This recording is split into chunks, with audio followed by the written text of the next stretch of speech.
pied des Pyrénées, à 2 pas de la frontière espagnole, la plaine du Roussillon et sa capitale, Perpignan. Cet immense jardin est l'un des principaux pôles de la culture fruitière française. La Méditerranée d'un côté, la montagne de l'autre et un ensoleillement quasi permanent, 300 jours par an, idéal pour la culture des vergers et particulièrement des abricotiers. C'est une région où il fait bon vivre. Cette région du Languedoc, c'est une région déjà d'hommes et de femmes qui sont d'abord chaleureux. C'est une région qui a une vraie histoire, avec des très beaux châteaux, il y a des villages magnifiques, des produits vraiment de saison, très très marqués par la saison. C'est une région, je trouve, dans les régions françaises, qui est vraiment très marquée, notamment grâce à l'abricot, par la saisonnalité.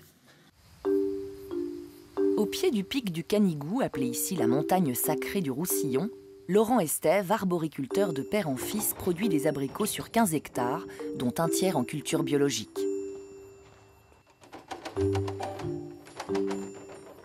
Faites cette rangée et après vous basculez de l'autre côté là.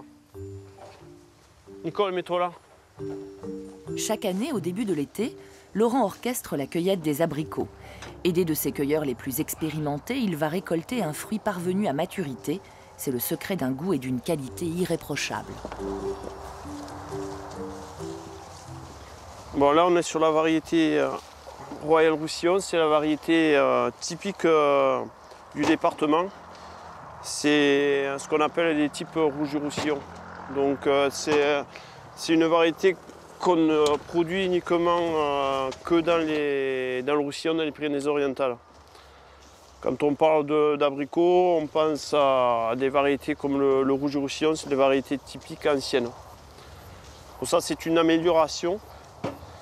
Donc c'est un fruit qui est un peu plus gros que le rouge du Roussillon traditionnel, mais qui a gardé tous ses caractères, notamment au niveau du goût.